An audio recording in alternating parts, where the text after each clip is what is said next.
Good. All right, we're live. Okay, let's do it. Good morning. Good morning. Let's see. I guess we have to start. Yes, Yeah, officially start. start. Yeah. Uh, so, good morning, Good Doug. morning. A little late in getting started here. Complications on my end, as usual. I move around a lot. What can I say? Yeah, you're a Um, busy guy. yeah, here back in New York for a few days teaching. And how are things up there? Snow. We have snow. You So have that's snow. Well, yeah, you need if you're it. in, You need the yeah, water.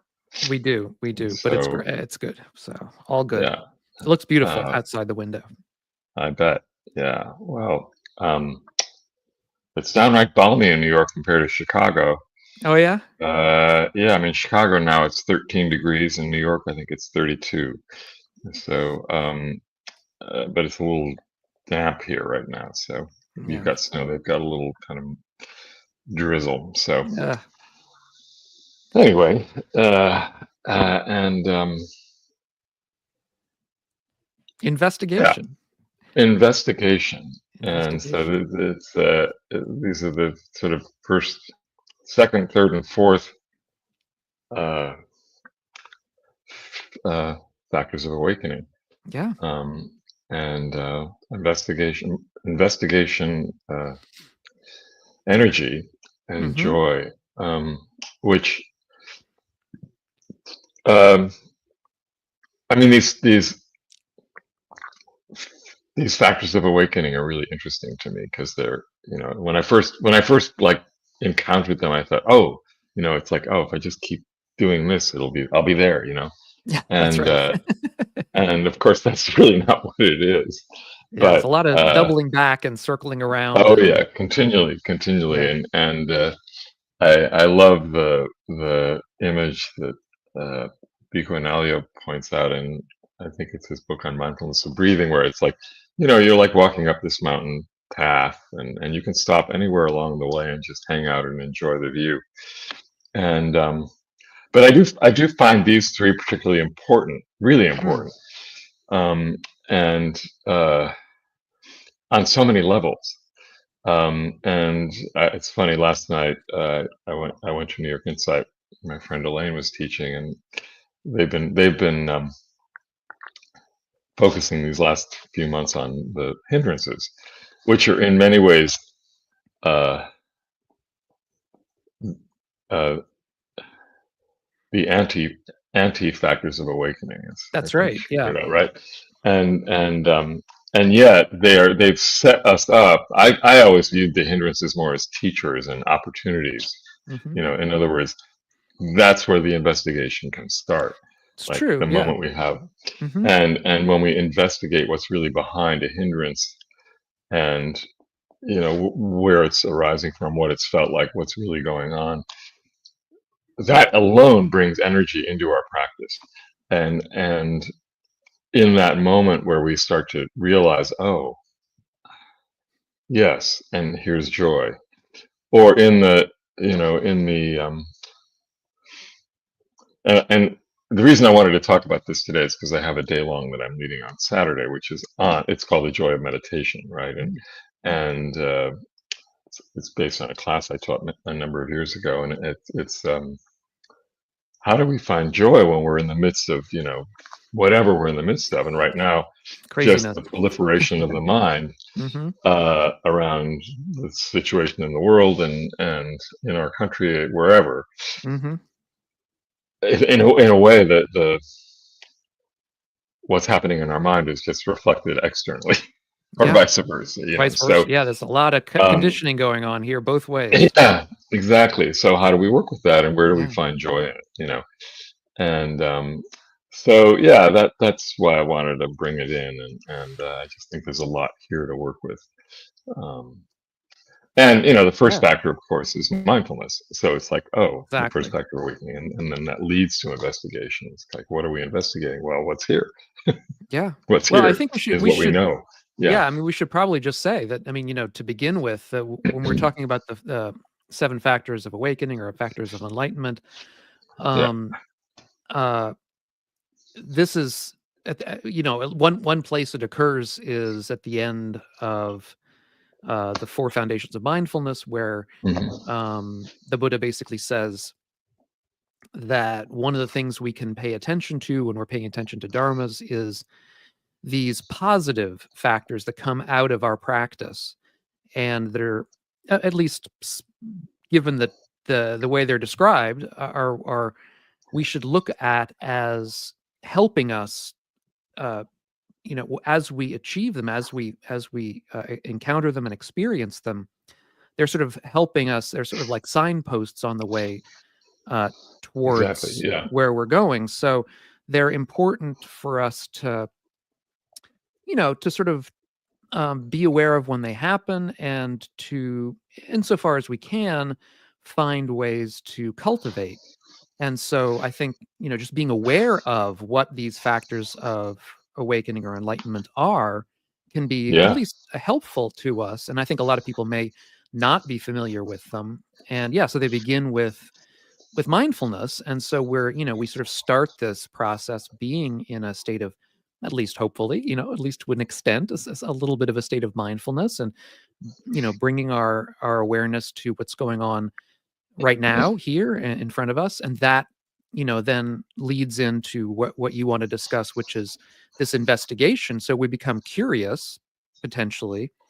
Maybe there's a hindrance where, so if we immediately become aware of some item, some bit of dukkha, of Right. suffering right now that we experience because of the situation. That, I mean, one example for myself, or many of us, maybe, you know read the news, we hear some piece of, you know we read the paper, we hear something, or we read something on the internet, and we're just like, oh. Yeah. And then the mind starts to do its thing, and we, spin off into our stories. And that bit of curiosity can help bring us back into, as you say, into something that's more akin, potentially, to joy, to something more positive, so we can turn this negative, this hindrance, this bit of suffering. There's something we can do to make that suffering into something positive. And that's, I think, the great benefit of this, at least this framing of practice. Yeah. And of course, it's not necessarily. It doesn't have to be suffering either in that moment, Yep, right? It can yep, be. It mhm, can be. Oh, I just had this delightful whatever, piece of chocolate, yep, and I had this response to it. So it's like the question is, what are we investigating, right? sure, yeah, So we're investigating at that moment, um, what's happening in this body, and what the mind is doing with whatever that experience happened to be, um, and and then the relationship of heart and mind to it, etc. It's like, um, and what else is here, and so there's that, and as we start to experience these things, and then we realize the energy that may come from that, and the joy that may come from that, these are like also important because they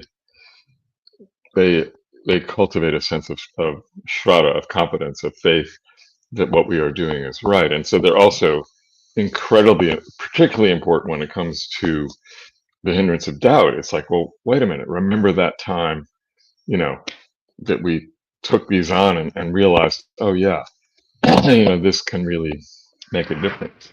And so it's kind of key that we remember that. Um, Not sure if you're getting the background noise that I just get, but hopefully not. Um, yeah, so there was something else that just popped up, but it's gone now, uh, around this. And um, it also, I was, in a conversation we were having the other night with our Sangha around difficult communication, mm, yeah, right? And it's like, which is always a great place of practice and a great place of, well, communication in general is a great place of practice, and how is it that, we find ourselves, when we find ourselves in a difficult communication, are we really attending to what's going on? Mm, Or are we just stuck in the anger of the situation? Or, how do we get ourselves out of a particular situation? And are we taking the moment to actually fully experience what's here before we react to it? right. To Because our investigate our own normal, feelings, to investigate our yeah, own, rather than reacting immediately to what might be a very difficult other person. We view right, them as difficult because of whatever baggage they're bringing up in us. Instead of immediately responding in a way that's not helpful, perhaps we can yeah, spend a little bit of time mindfully investigating our own preconceptions here, and how can we come back to that situation in a way that's a little bit more helpful than we perhaps right, initially. That's why, yeah, taking time before we respond can be so helpful. I notice myself, for example, I get some kind of a comment on one of my videos, and usually they're great. But there, every once in a while, there's difficult ones, and sure, um, and sometimes I just decide it's not worth responding because, it wouldn't be helpful in that situation. And sometimes my initial thought of how I would respond, I decide, no, I'm not going to go there. I'm gonna take an hour or maybe even a day, think about this, and respond later. And hmm, always, literally 100% of the time when I do that, the response that I end up giving, I think, is much, much better than the one that I would have more done skillful, yeah, more sure, skillful. Yeah, literally yeah, 100% of the time. yeah, Or I just decide, no, it's not. It's because I think one of the things that I've learned from this kind of mindful uh, awareness of speech in myself is that there are many, many times when silence is better. When it's better just oh, not to yeah, respond. yeah, When there doesn't need to be another voice. There doesn't need to be I don't need to have the last word. And just by letting this conversation end there, is good. And yeah, move on to the next thing. yeah. Unfortunately, the world doesn't work that way, does it? It does. For the most part, Usually it yeah. doesn't. It's like Yeah. somebody always needs the last word or thinks, and so the last word never. Yeah. Anyway, Yeah. um, so um, there's also this, and this is where it can get really interesting. I know that you know we there are always people who sort of come into our lives who, for whatever reason or not, maybe I shouldn't say, there are people that come into my life who occasionally I immediately have a kind of reaction to for no reason at all that I can see, right? It's like I just, whenever this person writes or whenever this person, says something, I just have this response that is completely unrelated to anything other than a gut sense of Mm, something. And um, and in those moments, it's like worth stopping and saying, what is going on here? mm, I don't really know this person, and yet there's this reaction happening. Um, and where is that coming from? And there's, and we don't necessarily even get an answer out of that, but just in the asking, in the investigation, something can shift. And we start to see, oh, it's not personal to me, it's not personal to that, it's just something unexplainable, for whatever reason.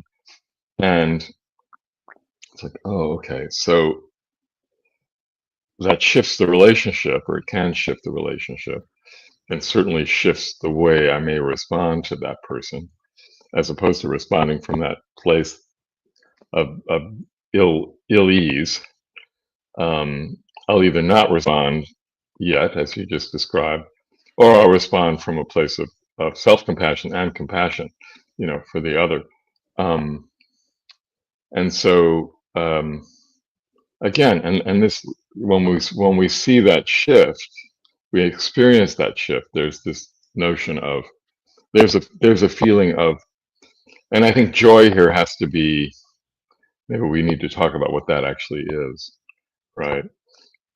Is it emotional or is it physical or is it some Mm, of each or does it depend? Um, and uh, and so if we relate this back, say, to the other teaching on mindfulness of breathing, um, and we just look at the first uh, six instructions in the four tetrads, right? So there's the first one, it's like breathing in, I notice I'm breathing in, breathing out, I notice I'm breathing out. And then it gets to, the whole body. And then the beginning of the next tetrad is experiencing joy, breathing in, mm, experiencing joy. I know that, mm, joy is experienced. And then it's breathing out, I experience joy. And then it's breathing in, I experience happiness. mm, So what's the difference between those two? mm. And how can the breath, bring us there so Yeah. quickly? You know, and that's a place of investigation. It's like, oh, mindfully I'm breathing in, experiencing joy. Well, who says? Maybe I'm not experiencing joy. Exactly. And so then it's like, well, wait a minute, I'm not experiencing what, so this is right where investigation takes hold in a sense. Hmm. And perhaps can bring joy, but what is this joy that we're talking about? Yeah. Well, I think that isn't the word piti that's the word in Yeah, Pali. Um, yeah, and I mean, of course, there are many ways of interpreting this. I think the way we're interpreting it now is in a more sort of mundane sense of joy. yeah, There's also the sense of joy of piti that has to do with the jhanas, and I think right, I know some teachers will interpret it that way, in the sense that they believe that one of the things that these foundations, these um, factors of enlightenment direct us towards is states of jhana, that is, states of deep meditative absorption right, in which we yeah, feel that joy directly. That this, I mean, the first jhana is supposed to be. I mean, that's its hallmark is this kind of right, uh, a very active kind of pleasant experience, joy, piti. And that might be one of the things that's being discussed here. It's hard, I mean, we can't say specifically because there are right. lots of resonances with these words in Pali that you can interpret many, many different ways. But I think we at least ought to bring that up as one possible interpretation. Mhm. So that maybe one of the things the Buddha is talking about here is that by getting into this kind of very quiet, mindful state, if we persist in that kind of meditation for a period of time and do this regularly, we may get into these kinds of, we might call it altered states or deep states of meditation. Whether that's necessarily what we're talking about is another thing, but certainly that's, I think, some of the resonances that would have been apparent to people back in the day. Well, and also, even if you just, it's more like, oh, I just got a taste of that PT. Yeah. There was this Hmm. kind of momentary stillness, which brought. I mean, one of the descriptions is like the hair on the back of my neck just like went up a little bit, right? It's like Yeah. that kind of, and it's like, is that it? It's like, was that, but Right. there is something that it's like just that realization that we have stilled the body enough. The body has become still enough that something is noted. Yeah. um, and and then if we just sort of step back 1 second, right, we're talking about this and we're trying to put words to an experience, of course, um, which is interesting because I have to in an hour, no, in 3 hours, I'm doing this thing I do occasionally, the Rubin Gallery, while it closed, just a Unfortunate. digression Yeah. here, Yeah. but they're still doing their weekly mindfulness uh, sessions, and they're doing it at New York Insight. And they present it, the way it's done is they present one of the images from the Rubin collection. And I finally got my first choice, and this is Manjushri, the Bodhisattva Manjushri. So Manjushri, Wisdom, right? wisdom, yes, very much. But he also had this thing about language, and he had a way of presenting language, but it was also more about no language. And so we're trying to describe something which is in a sense you can't describe, but we have to describe it because otherwise how. So you and I are discussing this in a kind of conceptual way, right? Which is important, for the first level of insight into something. But then we want to experience it, and so there's the experience of that first taste of joy, perhaps, which one might experience in that fifth instruction in the Anapanasati Sutta, where it's like, oh, the body's still, the breath is smooth, whatever, you know, but we can get caught up in that, right? So, and then it's like, oh, well, how am I, I'm looking for something, Yeah, right? As right. opposed to Mhm. just experience, letting it be experienced. And Yeah, it's hard because these instructions, on the one hand, they're useful, but on the other hand, they can lead themselves into this kind of active striving that can be detrimental to actually achieving them. So it's kind of a, it's kind of a, it's hard to know what to say about that. I mean, of course, but I mean, it's good. I think it's very useful to have the signposts, oh, absolutely. Yeah. um, even though, yeah, they sometimes get in the way. Yeah, Yeah, I mean, absolutely. Just like all the teachings, we can just exactly. get wrapped up in what it means on a conceptual level versus what the experience is in that moment.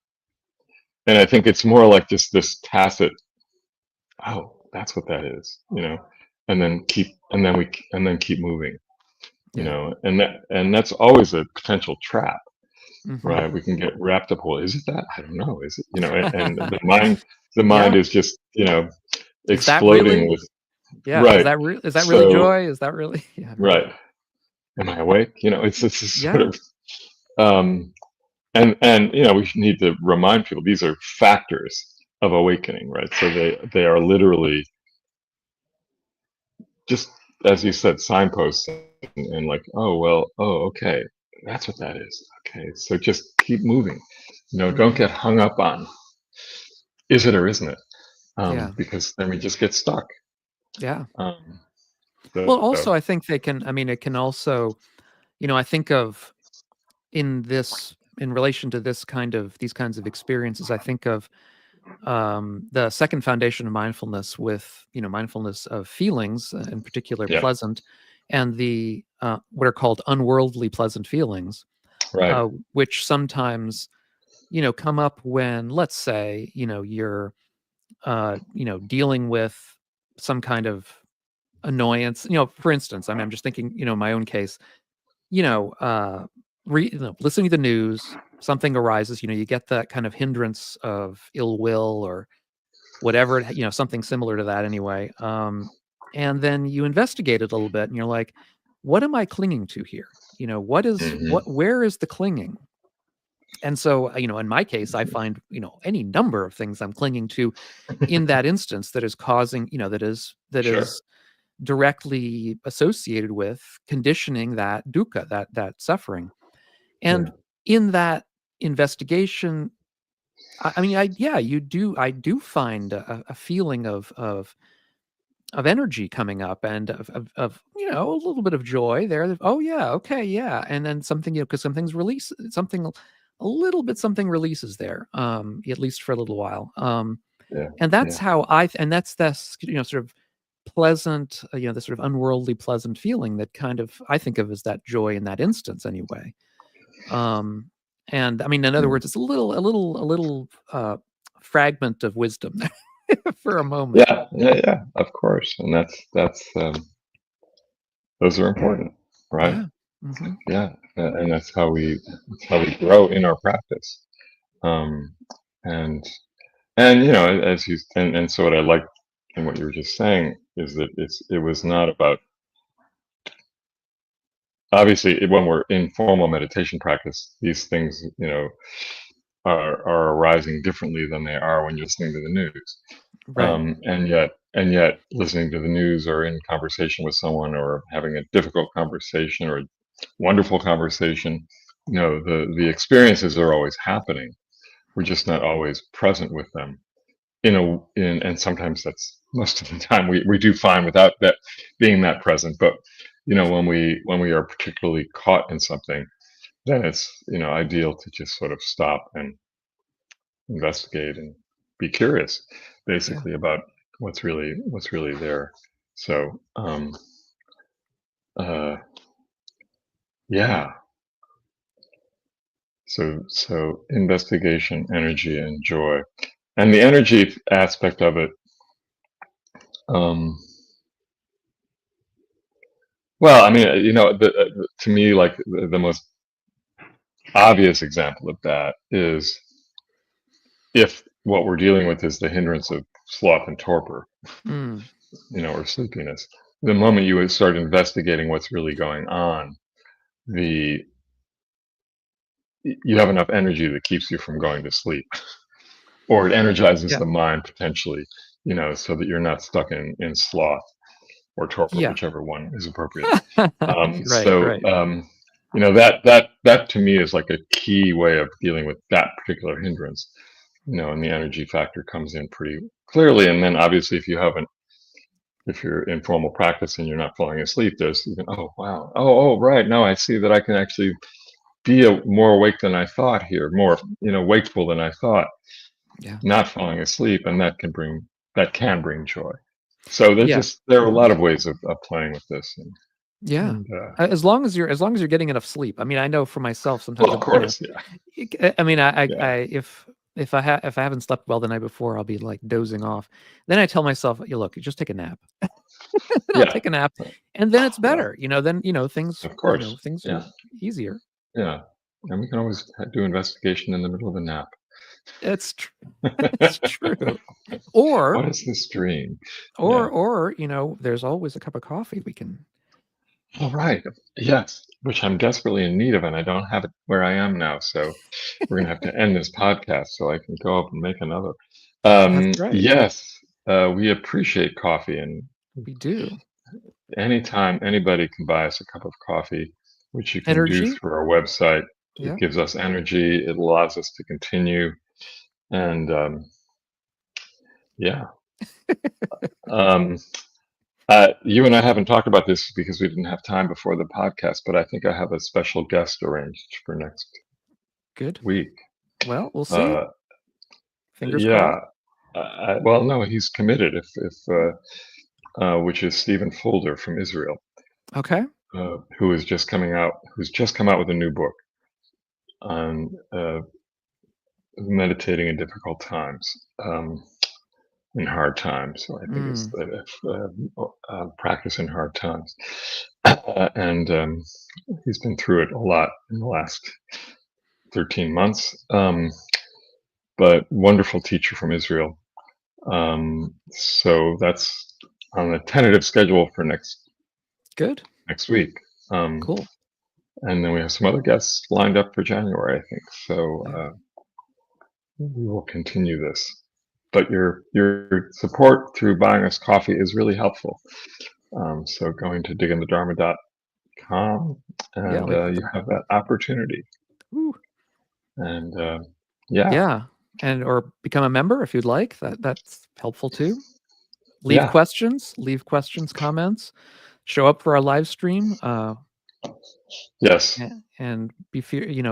Don't be afraid of leaving comments or questions on the live stream or on YouTube after we have finished the live stream. yeah. We try to respond Yeah. in a skillful way. Yeah. That's right. All right, friends. Uh, until then, Keep keep digging the digging the Dharma. Dharma. Okay. Thanks a lot.